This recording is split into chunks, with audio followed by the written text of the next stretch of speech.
Welcome back to the Dark Truth Diaries, where every secret has a shadow, and every shadow hides a truth darker than you can imagine. Tonight's story is one of the most chilling transformations I've ever covered. It's about a woman who was underestimated, ignored, and quietly broken for years, until she snapped back with a vengeance so calculated that even investigators still talk about it.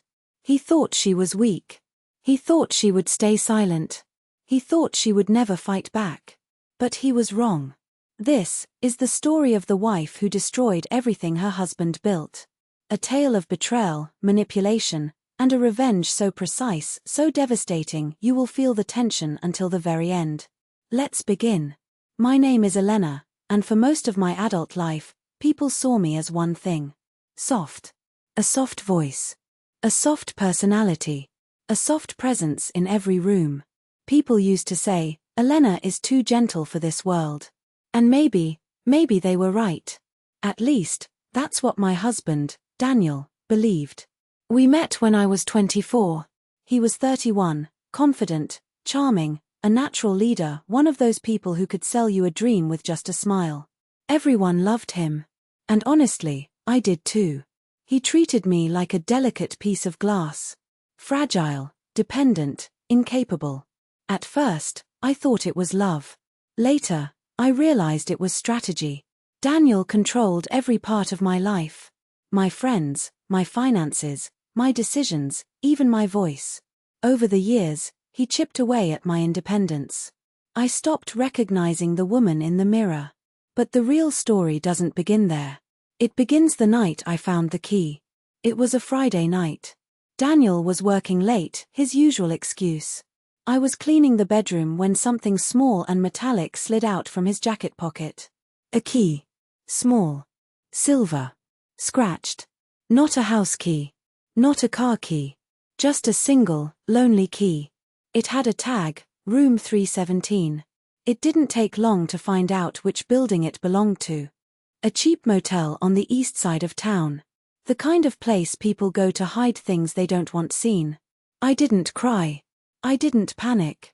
Instead, for the first time in years, I felt something I hadn't felt in forever. Strength. Cold, sharp, awakening strength. I placed the key back where I found it. And I waited. For 2 weeks, I quietly gathered clues. Receipts. Messages. Calendar entries. His lies lined up perfectly. On the third Friday, I followed him. He walked straight into room 317. And she opened the door. A young woman. Maybe 22. Pretty. Nervous. She kissed him like she loved him. My breath caught. But not from heartbreak. No, it was something darker. Heavier.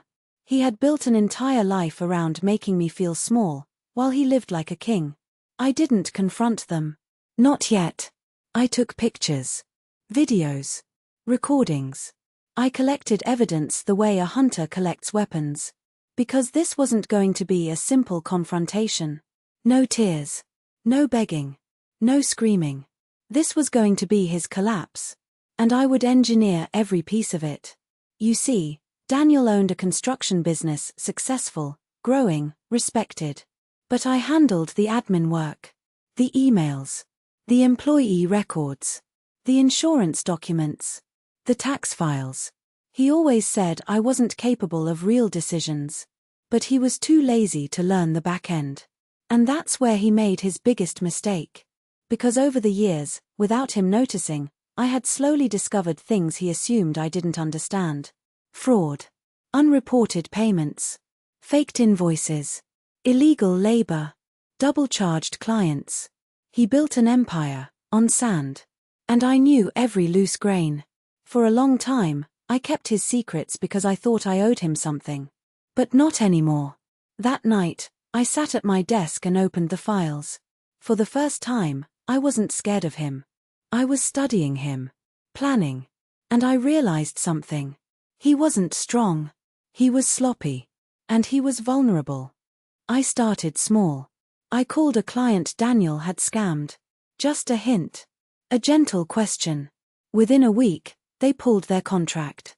Then another contract accidentally fell through because someone leaked proof of overcharging. Then another. Daniel came home stressed, furious, confused. He yelled. Slammed doors. Blamed the economy.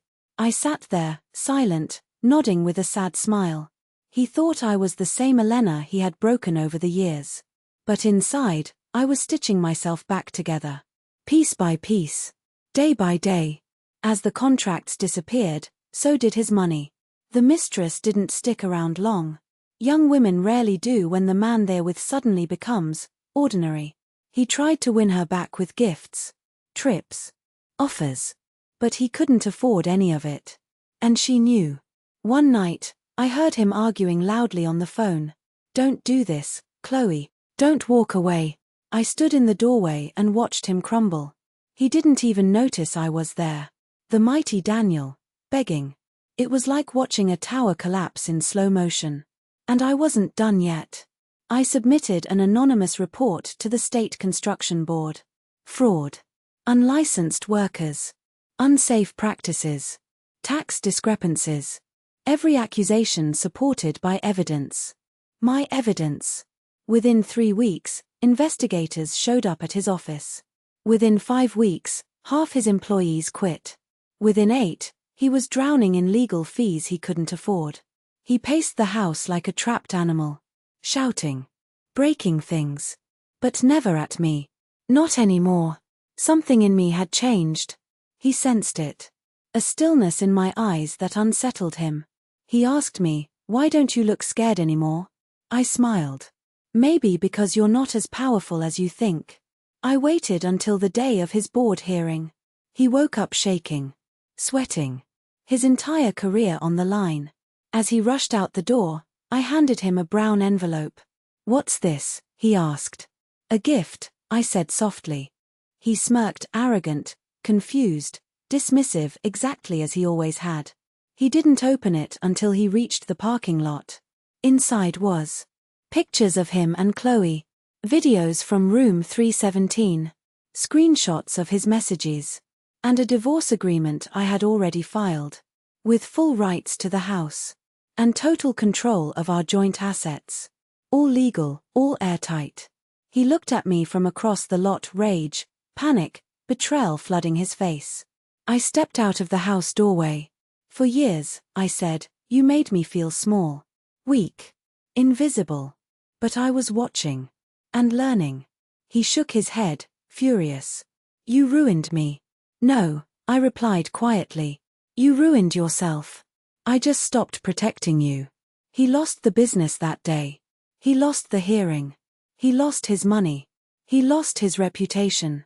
He lost his lover. He lost me. Everything he ever built crumbled. Because he never realized I was the one holding it together. And that is the story of a woman who was underestimated for far too long. A woman who endured years of manipulation, control, and emotional imprisonment. Only to rise from the ashes with a strength her husband never believed she had.